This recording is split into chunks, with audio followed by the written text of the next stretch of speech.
साथ साथ एक प्रसिद्ध भौतिक शास्त्र, जीव विज्ञानी और बहुशास्त्र ज्ञानी थे, जिन्होंने ये साबित किया था कि पेड़ पौधों में भी भावनाएं होती है।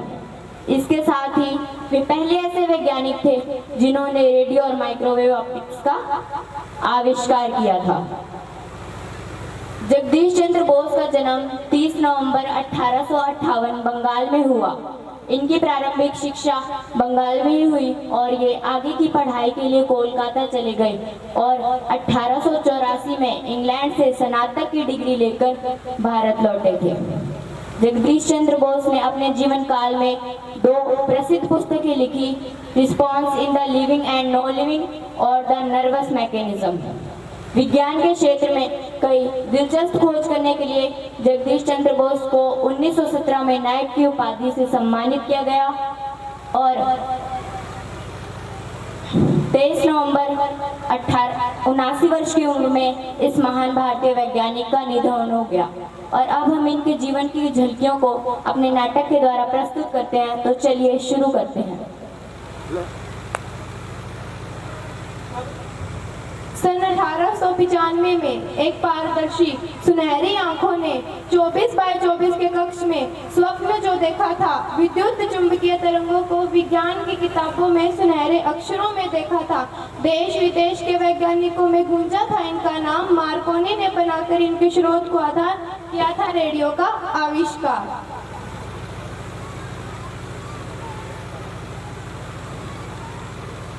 उम्मीद भरी थी मन के उमड़ते सैलाब में कि पेटेंट न करवा के मुस्तकबिल इतिहास रचे, न दौलत की न शोहरत की।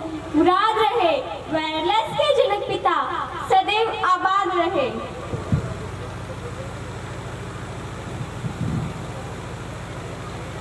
लालिमा सूरज की ओर चांदनी सी रोशनी, माथे पे चमकता तेज और ज्ञान से भरी नाभिनी, बनाकर के सुग्राम किया था ये साबित कि पौधों में भी होती है जान।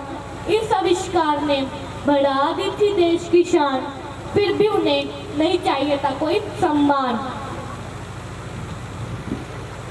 ब्रिटिश राज की चादर में लिपटा था हर हिंदुस्तानी। उस दौर में वैज्ञानिक उद्योग की दिशा में इस भारत माँ के सपूत ने भी ठानी कि लेकर भौतिक विज्ञान को इस वतन ने नई ऊंचाइयां थी चूमी।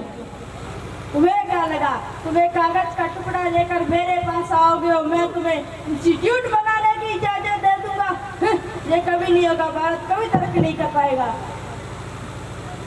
तुम अपने आप को समझते क्या हो? तुम्हें क्या लगता है तुम्हारी दस्तखत की वजह से हम भारतीय लोग तरक्की रोक देंगे? बदल देंगे इस देश की सूरत इन हाथों की लकीरों से, तोड़ देंगे संस्थाओं पर बंधी पाबंदी सीमित जंजीरों से। न चाहिए तुम्हारा वेतन, न चाहिए तुम्हारा साथ, मैं अकेले ही पूरा कर लूंगा बॉस इंस्टीट्यूट का ख्वाब।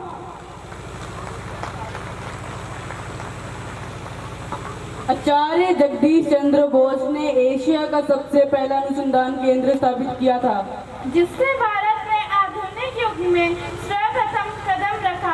हमें उन पर नाज है।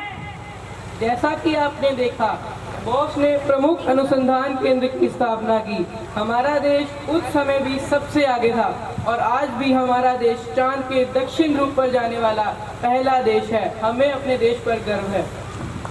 100 संस्थाओं के ख्यालों में ना मन बदला ना बदलेंगे इंसान को। हम कहते हैं कि एक उम्मीद बड़ा ख्याली बदलेगा पूरे हिंदुस्तान को। जय हिंद।